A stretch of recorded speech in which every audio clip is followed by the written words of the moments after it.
জেলখানার এই ঘরটা ছোট, জায়গা অনেক বেশি, ভাইপো পিসি দুজনেতে থাকবো পাশাপাশি। সেই দিনটার জন্য বাংলার মানুষ সেই দিনটার জন্য অপেক্ষা করছে। বাংলার মাটিতে বললো পরিবর্তন চাই। আমরা বললাম ভালো, কি পরিবর্তন হবে বাংলার মাটিতে? বললো কেন পরিবর্তন হয়নি? আমরা বললাম বাংলার যে বেকার ছেলেটা হতে পারে আপনি তৃণমূল করেন, হতে পারে তৃণমূলকে আপনার ভালো লাগে, আপনি তৃণমূলকে ভোট দিয়েছিলেন, আপনি ভেবেছিলেন তৃণমূল বোধহয় এলে আপনি চাকরি পাবেন, আপনার বাড়ির ছেলেটা কাজ পাবে। এই কনকনে ঠান্ডার মধ্যে পোস্টে ল্যাম্পপোস্টে উঠে আপনি তৃণমূলের তিরঙ্গা ঝান্ডা টানিয়েছিলেন। হতে পারে আপনি বিজেপি করেন, আপনি ভেবেছিলেন সবকা সাথ সবকা বিকাশ দেশের প্রধানমন্ত্রী বলেছে, বোধহয় বিজেপি ক্ষমতা এলে আপনার বাড়ির ছেলেটা চাকরি পাবে। আজকে আপনার অভিজ্ঞতা কি?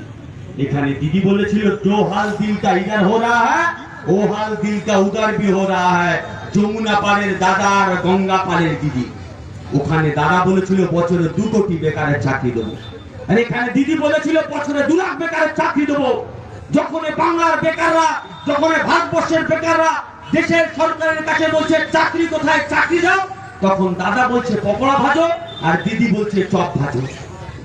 আপনি হতে পারেন তৃণমূল করেন, আপনার বাড়ির বেকার ছেলেটা চাকরি পেল, বামপন সরকারকে আপনি গালাগালি দিতে পারেন, ভুল যদি করে থাকে সেই ভুলের মাসুল আপনি 100 বার গালাগালি দিতে পারেন, কিন্তু বুকে হাত দিয়ে বলুন এই পশ্চিমবঙ্গের মাটিতে যখন 34 বড় যদি ভ্যান টানেন, রিক্সা টানেন, মজদুরি করেন, তবুও আপনি মনের মধ্যে স্বপ্ন দেখছেন আমি মজদুরি করি, কিন্তু আমার ছেলেটা যদি পড়াশোনা করে তাহলে আমার ছেলেটা আগামী দিনে গিয়ে এসএসসি পরীক্ষা দিয়ে চাকরি পাবে।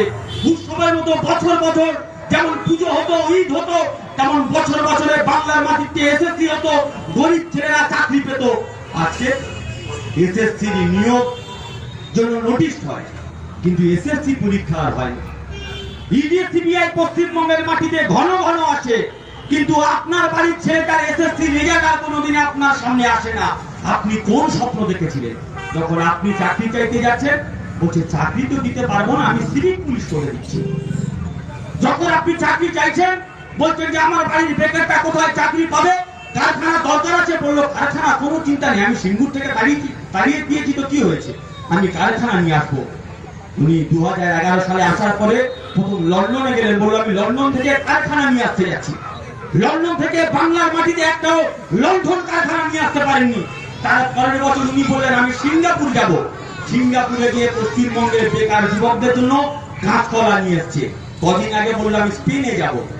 স্পেনে গেলেন, ওখানে সৌরভ গাঙ্গুলি পাশে বসে বললেন আমি শালবনীতে ইস্পাত কারখানা তৈরি করব। কোন শালবনী?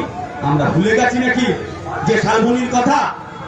যখন বুদ্ধদেব ভট্টাচার্য রাজ্যের মুখ্যমন্ত্রী ছিল, ওই শালবনীতে জিন্দারদের ইস্পাত কারখানা তৈরি করার জন্য উদ্বোধনে গিয়েছিল। তখন পশ্চিমবঙ্গের মাটিতে মাওবাদী আর ওই জনসাধারণ কমিটির ছত্রধর মাহাতো, যারা এখন তৃণমূলের সঙ্গে আছে, সেই সময় তৃণমূল, মাওবাদী আর ছত্রধর মাহাতো মিলে বুদ্ধদেব ভট্টাচার্যের গাড়িকে উড়িয়ে দিতে চেয়েছিল। আজকের সেই তৃণমূল বলছে আমরা বাংলার মাটিতে শিল্প নিয়ে আসবো। আমরা যখন বলছি শিল্প কোথায়, দিদি শিল্প কোথায় গেল? বললো কেন শিল্প হচ্ছে না? আমরা বললাম না শিল্প হচ্ছে না। বললো এলাকায় এলাকায় তাকিয়ে দেখো প্রচুর কাজ হচ্ছে। কয়লা চুরিতে কাজ দিয়েছি, বালি চুরিতে কাজ দিয়েছি, গরু চুরিতে কাজ দিয়েছি, আর যদি তাতে না মনে হয় ভালো করে তাকিয়ে দেখো অনেক কাজ দিয়েছি। আমরা বললাম ভালো কাজ করেছি। এমন কাজ দিয়েছে যে বাংলার বাচ্চা বাচ্চা ছেলেরা ছড়া কেটে কেটে বলে আতা গাছে তোতা পাখি, ডালিম গাছে মৌ, ছেলে আমার সিভিক পুলিশ, চপ ভাজবে বউ। তৃণমূলের নাকি শিল্প ওই সিভিক পুলিশ আর চপ ভাজা। আমরা সিভিক ভাইদের সঙ্গে আমাদের কোনো দ্বন্দ্ব নেই, তোমাদের সঙ্গে আমাদের কোনো দ্বন্দ্ব নেই।